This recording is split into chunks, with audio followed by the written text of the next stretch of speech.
I hope I can help with this. That's a very interesting question. Because it's unconscious. Yes. So that is really interesting.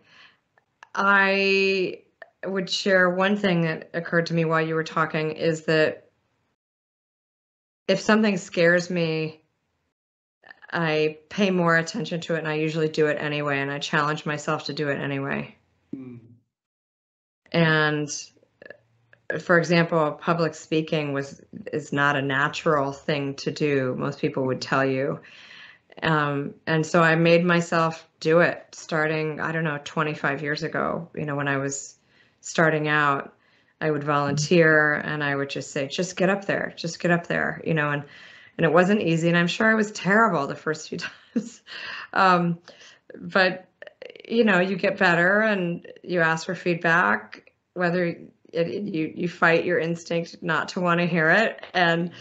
And you look at people who are great and you're like, oh, what are they doing? Like, what's so good about what they're doing right now? And then you get better and you're like, oh, and just pick one thing. Like maybe it's their eye contact. Maybe it's how they're holding their body. Maybe it's, their topic, or maybe they're a little bit funnier. They smile more, or they, so you can learn so much from so many different people. So that's one thing. It's just, I think it keeps life exciting, and it means you're learning if you go towards things that are healthy, but that give you a little bit of like, oh, I don't know if I can do that, but that keeps you young, and I think it keeps you learning.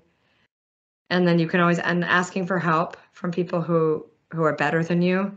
That's a great way to learn. And people love being asked. It's very flattering. It's a very nice thing to do, actually, for someone, is to say, you do this so well. I'd really like to get better at that. How do you do it? And that's a fun way to bond and to learn. So those are some things that I do.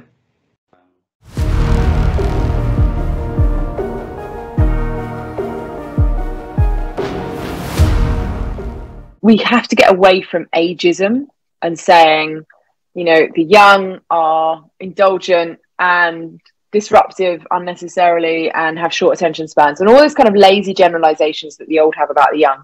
The young have about also the old. And I just think we need to get away from that, and almost learn, if we're a manager in a business, or even if we're a mother to a 5-year-old son, to step out of our own time and say, okay, there's a reason why Netflix is boring to him, because he was born with it. It's almost does not have the same allure to my son that it has to me, because he's just used to it. And actually trying to understand that and learn and empathize with different generations because of that, I think, is an incredibly important thing to do in society. Whether it's looking at a baby boomer or someone in their 60s and 70s and realizing that in Vietnam, or they went through a certain period in your nation's history, through war, through political disruption, through revolution and upheaval, and how that has shaped that generation, those in their 60s and 70s now, and helping the young people, the 9X generation in Vietnam, to understand what that was like, and to understand what that meant for not your country, but actually just people's everyday lives. And that's what I mean by we have to transcend our time, because actually what that is about creating empathy, understanding, and bringing the generations together. And it's as important in the workplace as it is in the family.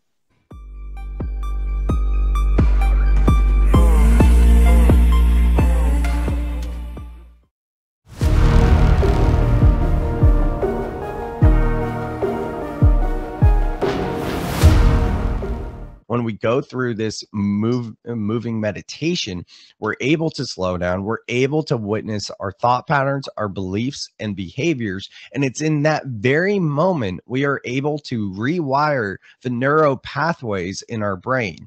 Now, 80%, Dr. Joe Dispenza talks about how over 80% of our thoughts are the same as the day before. So if yesterday was a day of negativity, all these labeled quote unquote bad things, then most likely today that's going to come up for us too. If we don't take control of the reins and bring awareness to this, we're going to be caught in that loop. So how do we rewire the neural pathways to have a more meaningful, fulfilling, and joyful and loving human experience? We do these practices so that we can catch those thought patterns and in the moment invite in loving kindness and reprogram the mind to serve us best.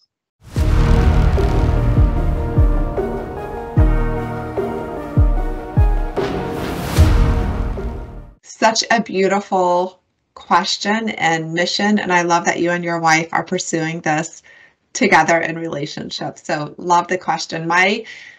What's been critical for me is giving myself permission to take the time to think. So figuring out, and actually writing the book really, really locked this in for me, figuring out how wonderful the hour or the 2 hours is in the morning where I just say, I don't take meetings. I'm not available. I haven't checked email. I'm sitting on the couch with my journal next to the puppy, with a cup of coffee, asking myself questions. And so the space and time and permission is one. The second one is the power of exploratory writing. So here I'm going to recommend Allison Jones' book, Exploratory Writing. And I've learned so much from her about all you do is set a timer for 6 minutes. 6 minutes. We all have 6 minutes. No way we don't have, everyone can find 6 minutes in the day, I think. Ask a question, and her book is loaded with prompts. And then just start writing on a piece of scratch paper. It doesn't need to be, don't make it a pretty journal that makes it too precious, but just a piece of scratch paper. Reflect on see where the pen takes you. Don't do it at the computer. There's something special about writing on paper. And use your writing as a way to explore your thinking, as opposed to using your writing as a way of documenting what you know or what you understand about the world. But use it as exploration. Such a powerful tool for thinking.